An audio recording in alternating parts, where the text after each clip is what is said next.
Sebelum saya menyampaikan ini, saya perkenalkan, saya ahlinya di bidang hukum administrasi dan saya sebagai pengajar hukum administrasi. Dan saya pada kesempatan ini akan menyampaikan juga dari perspektif hukum administrasi itu. Ada 3 hal yang ingin kami sampaikan di kesempatan ini. Pertama, mempertanyakan mengenai apakah penyelenggara negara dan pemerintahan dapat terlibat dalam kegiatan pemilu atau kampanye. Kemudian yang kedua, apakah pencalonan cawapres Gibran Rakabuming Raka dapat dibenarkan berdasarkan hukum administrasi. Kemudian yang ketiga, apakah surat keputusan KPU nomor 1145/PL 0.01.4 SD /05/2023 tentang tindak lanjut putusan MK nomor 90/PUU dan seterusnya ya dapat dikualifikasi sebagai instrumen yuridis yang sah. Dari ketiga hal itu, saya akan jawab secara garis besar bahwa yang dimaksud penyelenggara negara dan pemerintahan di sini adalah pejabat. Itu ada beberapa undang-undang yang menyebut berbeda. Ada yang menyebut pejabat negara, ada yang menyebut pejabat pemerintahan, dan itu tapi substansinya sama. Dan itu adalah fungsionaris dari jabatan publik. Dan itu pejabat publik itu baik di tingkat pusat maupun di tingkat daerah dicirikan oleh 3 hal. Yang pertama, ada hubungan dinas publik, open bar di invest tracking dengan negara. Kemudian yang kedua, diberi gaji dan tunjangan oleh negara, kemudian diangkat dan ditetapkan oleh pejabat yang berwenang. Nah, selama menjabat sebagai pejabat publik, mereka itu melakukan perbuatan hukum untuk dan atas nama negara, untuk dan atas nama jabatan amhalfe, dan ia bertindak atau bekerja demi untuk penyelenggaraan tugas-tugas publik, yaitu memberikan pelayanan terhadap warga negara, bukan untuk kepentingan orang per orang. Nah, atas dasar kedudukan seperti itu, maka pada dasarnya bahwa pejabat itu selagi ia berstatus sebagai pejabat, pada dasarnya secara hukum administrasi, ia tidak diperkenankan untuk terlibat dalam kegiatan kampanye.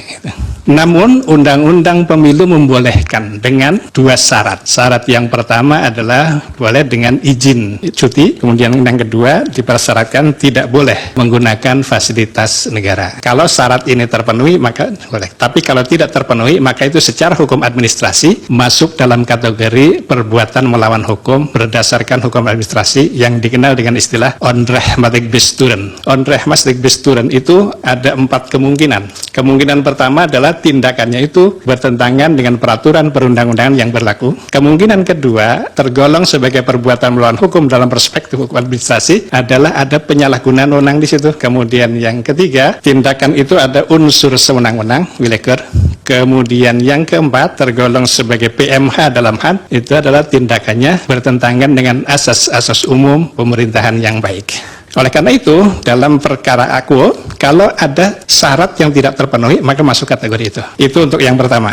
Kemudian untuk yang kedua, pencalonan Rakabuming Raka dari perspektif hukum administrasi, saya menyimpulkan itu tidak sah dengan alasan sebagai berikut. Bahwa pada saat pendaftaran, yaitu yang periodenya ditetapkan oleh KPU, itu tanggal 19 Oktober sampai dengan tanggal 25 Oktober 2023, peraturan KPU nomor 19 tahun 2023 itu belum diganti, belum diubah. Sehingga dengan demikian, peraturan yang berlaku saat itu adalah peraturan KPU nomor 19 tahun 2023 itu yang mensyaratkan calonnya itu adalah berusia paling rendah 40 tahun. Sehingga dengan demikian pada saat pendaftaran itu, ya yang bersangkutan memang belum berusia 40 tahun. Baru kemudian setelah itu ternyata diterima pendaftaran itu, baru kemudian penetapan sebagai pasangan calon itu menggunakan keputusan KPU nomor 1632 tahun 2023. Ini yang saya aneh dari perspektif saya sebagai bidang hukum administrasi adalah pada konsideran menimbang. Pada konsideran menimbang huruf A, di sana disebutkan untuk melaksanakan ketentuan pasal 52 ayat 1 peraturan KPU nomor 19 tahun 2023. Padahal keputusan tentang penetapan pasangan peserta pemilu itu diterbitkan tanggal 13 November. Sementara peraturan KPU itu sudah diubah pada tanggal 3 November. Itu masih dijadikan dasar pertimbangan menimbang, konsideran menimbang itu. Itu secara hukum administrasi kurang tepat karena itu sudah tidak berlaku. Mestinya yang jadi pertimbangan adalah undang-undang yang baru, peraturan yang baru. Oleh karena itu, saya tidak tahu itu menyangkut masalah motivasi karena konsideran menimbang itu isinya adalah motivasi si pembuat keputusan. Dan itu yang tentu yang bisa menjawab apa tujuan dicantumkannya peraturan yang sudah tidak diberlaku tentu pada pembuat keputusan itu. Kemudian yang berikutnya mengenai surat KPU nomor 1145 dan seterusnya tentang pemberitahuan ya. Surat edaran isinya pemberitahuan kepada partai-partai politik untuk mengajukan pendaftaran, nah itu intinya. Isinya itu tentang tindak lanjut putusan MK nomor 90 dan seterusnya. Nah ini kalau dari perspektif hukum administrasi, surat keputusan ini tergolong sebagai diskresi. Diskresi yang dituangkan dalam bentuk tertulis itu menjadi Beleitsregel atau peraturan kebijakan. Nah karena ini menyangkut diskresi, bukan peraturan perundang-undangan, maka tentu harus sesuai dengan tujuan dan syarat-syarat yang ditentukan berdasarkan peraturan perundang-undangan yang berlaku. Untuk diskresi itu syaratnya ada di pasal 24 Undang-Undang nomor 30 tahun 2014 tentang administrasi pemerintahan. Di sana disebutkan syaratnya tidak bertentangan dengan peraturan perundang-undangan yang berlaku sesuai dengan asas-asas umum pemerintahannya baik berdasarkan alasan-alasan objektif, tidak menimbulkan konflik kepentingan dan dilakukan dengan iktikat baik. Sekedar catatan bahwa untuk poin bertentangan dengan peraturan perundang-undangan yang berlaku sebagai syarat itu sudah ditiadakan dengan Undang-Undang Cipta Kerja. Kemudian untuk tujuan diskresi itu adalah melancarkan penyelenggaraan pemerintahan, mengisi kekosongan hukum, memberikan kepastian hukum, mengatasi stagnasi pemerintahan, dan mengatasi stagnasi pemerintahan dalam keadaan tertentu guna kemanfaatan dan demi kepentingan umum. Syarat dan tujuan diskresi ini berdasarkan Undang-Undang Administrasi Pemerintahan, baik syarat maupun tujuannya itu sifatnya kumulatif. Sehingga karena kumulatif, gak sulit untuk dipenuhi itu sebagai peraturan kebijakan yang sesuai dengan undang-undang ini. Karena putusan MK itu tidak ada vague norm, tidak ada norma yang samar, tidak ada pilihan juga. Hanya satu hal, yaitu mengubah ketentuan huruf Q, hanya itu. Sehingga hanya ada satu hal yang dapat dilakukan oleh KPU ketika itu, yaitu mengubah saja. Mengubah peraturan KPU itu sesuai dengan putusan MK itu. Tidak ada alternatif lain, tidak ada pilihan lain. Ketika itu tidak ada pilihan lain, maka diskresi tidak dapat digunakan. Harus menggunakan peraturan atau ketentuan yang berlaku. Itu secara garis besar dari apa yang kami sampaikan. Baik, silakan dari kuasa hukum, ada pertanyaan? Terima kasih. Ahli, ada pengaduan soal Ditulis ya, Prof, nanti lupa. ada pengaduan yang berkaitan dengan kampanye yang dilakukan oleh menteri. Nah, pengaduan itu dilaporkan ke Bawaslu, tapi oleh Bawaslu itu tidak diselesaikan. Ada yang tidak diselesaikan dan ada yang diselesaikan. Atas dasar itu kemudian diajukanlah ke DKPP tindakan Bawaslu yang tidak memenuhi kewajibannya seutuh-utuhnya. DKPP kemudian membuat putusan, tapi putusannya itu dibuat setelah proses kampanye selesai dan dinyatakan bahwa menterinya, sebut saja Zulkifli Hasan, telah melakukan pelanggaran mengenai kampanye, mengenai cuti kampanye, dan putusannya hanya menegurnya saja. Dalam perspektif keahlian saudara saksi, bagaimana saudara ahli, bagaimana dengan putusan yang seperti itu yang sama sekali tidak mengubah bahwa telah dilakukan kampanye bansos berulang-ulang kali? Itu bagian yang pertama. Yang kedua, tadi sudah dikemukakan dengan sangat baik soal diskresi. Diskresi ini selalu dijadikan dasar dan dibuat menjadi bagian yang lazim dilakukan oleh teman-teman di KPU. Dan surat edaran yang dibuat untuk menindaklanjuti putusan KPU itu tadi disebutkan tidak boleh dijadikan dasar sebagai diskresi. Kalau itu dijadikan sebagai dasar diskresi dan dipaksakan itu, apa akibat hukumnya? Apakah diskualifikasi terhadap calon-calon tertentu yang tidak memenuhi syarat itu bisa dilakukan? Terima kasih.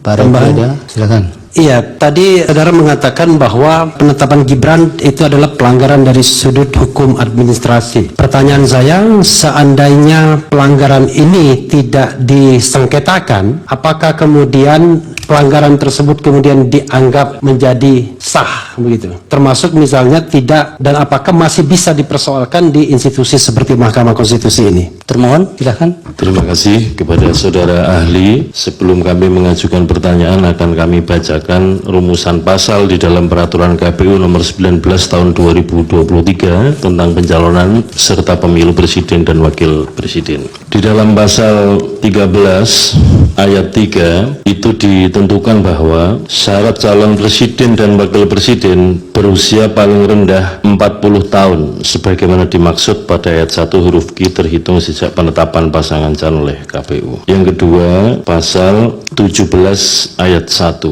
Seseorang yang sedang menjabat sebagai gubernur, wakil gubernur, bupati, wakil bupati, dan wali kota dan wakil wali kota yang akan dicalonkan oleh partai politik peserta pemilu atau gabungan partai politik peserta pemilu sebagai calon presiden dan wakil presiden harus meminta izin kepada presiden. Pertanyaan yang pertama adalah, apabila ada seseorang diajukan oleh partai politik atau gabungan partai politik dan kemudian ketika hadir ke KPU berdasarkan ketentuan yang saya bacakan tadi di peraturan KPU nomor 19 tahun 2023, yaitu membawa fotokopi KTP, kemudian membawa surat izin dari presiden, apakah dapat dinyatakan memenuhi syarat? Dari pihak terkait. Terima kasih Yang Mulia. Kami ada 2 pertanyaan. Saya mengajukan 1 pertanyaan, yang lainnya nanti saat pertanyaan selanjutnya oleh Pak Fahri. Ahli, tadi saudara mengatakan bahwa ada pelanggaran administratif dalam penetapan Gibran sebagai calon wakil presiden.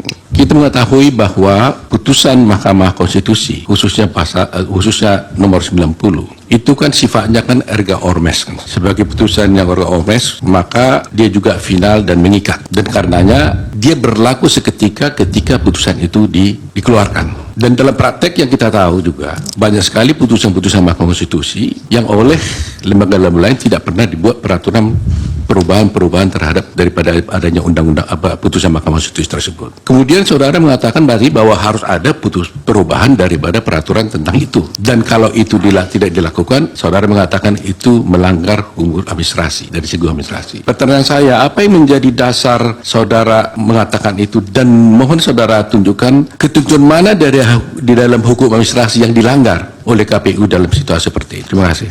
Silakan Pak Fahri. Terima kasih Yang Mulia. Kami lanjutkan. Tadi kami ragu ya untuk mengajukan pertanyaan ini karena mestinya lebih spesifik pada hukum tata negara. Saudara ahli, spesifikasinya adalah hukum administrasi negara, cuman tadi sudah menyampaikan banyak hal yang berkaitan dengan struktur asas dan seterusnya. Saya berkepentingan untuk mengajukan pertanyaan ini sebagai satu pencerahan dalam persidangan ini. Saudara ahli, ini ada 2 bentuk rezim hukum. Yang satu adalah produk hukum Mahkamah Konstitusi atau putusan MK. Dan yang satu adalah bentuk hukum daripada regulasi atau rezim regulasi KPU yang bersifat administratif. Sebagaimana yang kita ketahui secara teoretik maupun secara konstitusional, putusan MK itu bersifat konstitutif, yang mana di dalamnya itu mengandung pesan untuk mengubah keadaan hukum tertentu sepanjang berkaitan dengan pengubahan usia atau syarat usia tertentu. Nah, dengan demikian, di sisi yang lain ada produk yang bersifat regulasi KPU yang bersifat administratif atau bercorak administratif.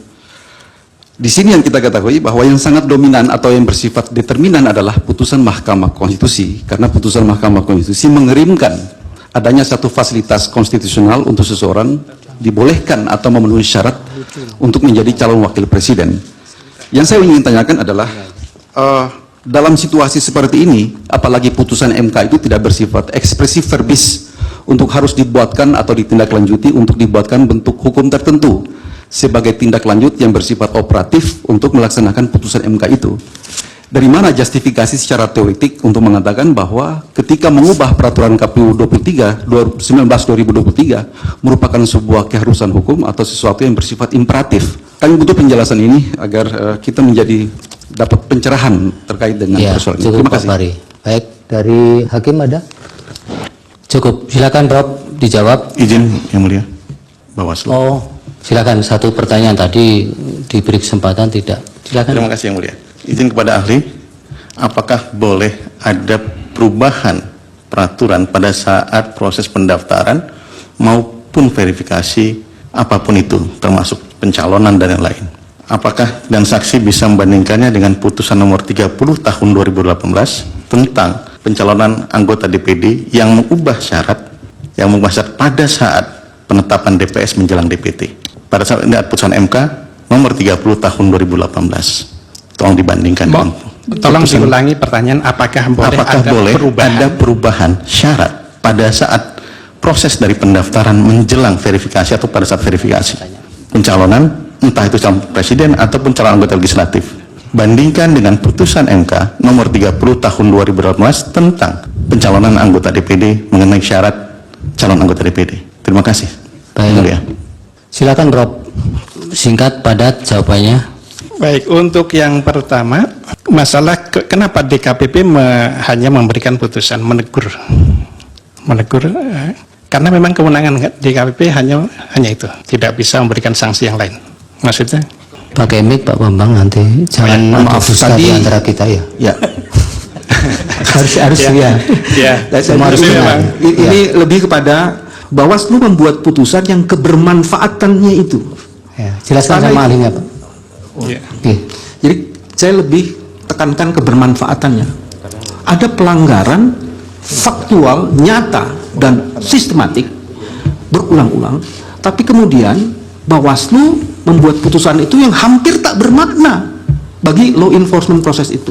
Nah, dari sisi kompetensi Sekali ahli lagi, gimana itu? ya, karena itu Yang mulia, kewenangan.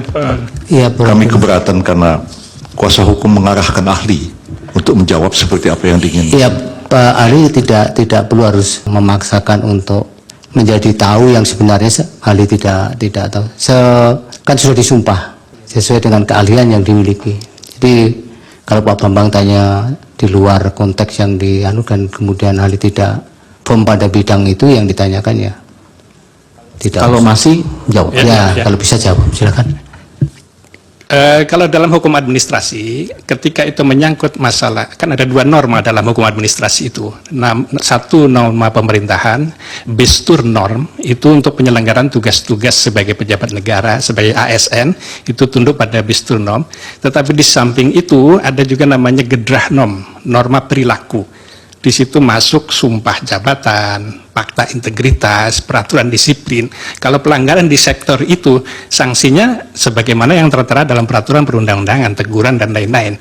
Adapun kebermanfaatannya, saya kira itu tergantung pada siapa yang diberi sanksi itu. Kan sanksi itu harus dipatuhi. Itu kan intinya.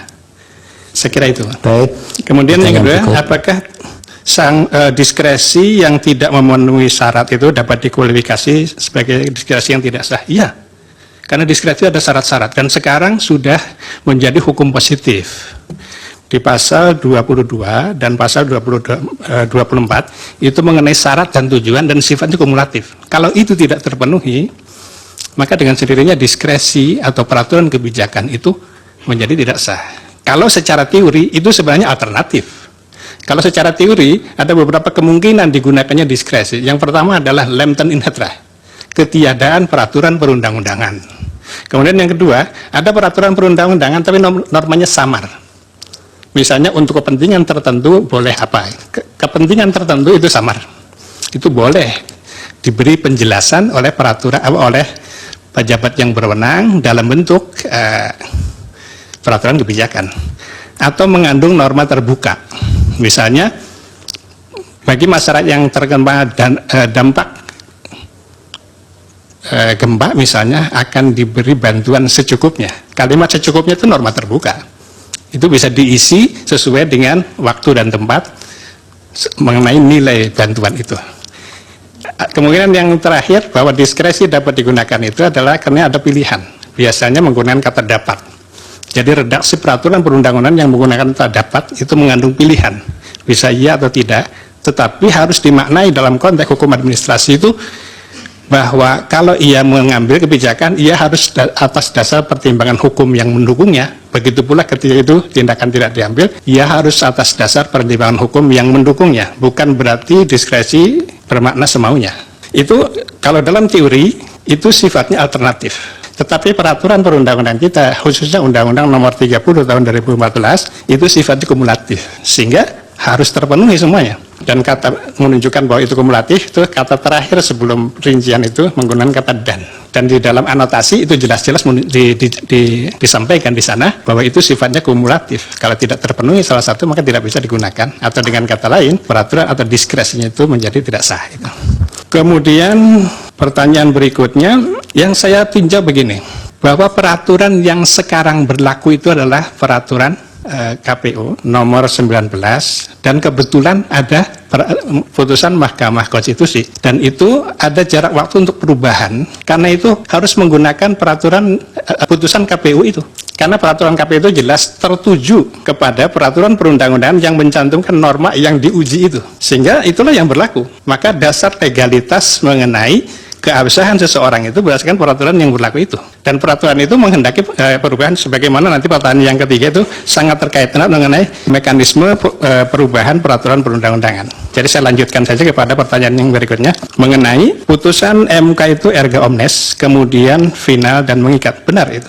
Kita memilih itu, kita mengakui itu semua. Erga omnes artinya berlaku untuk semua pihak yang terkait. Begitu pula mengikat, final dan mengikat itu juga kepada pihak yang terkait. Tetapi dalam konteks ini, saya melihat begini secara akademisi, bahwa MK itu tergolong sebagai lembaga pelaksana kekuasaan kehakiman.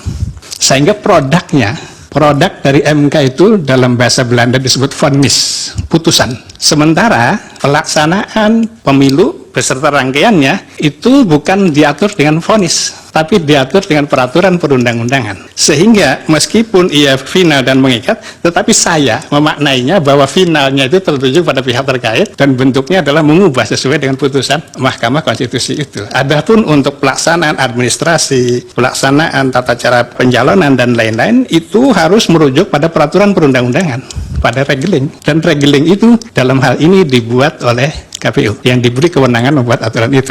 Sehingga dengan demikian mau tidak mau memang KPU harus mengubah itu.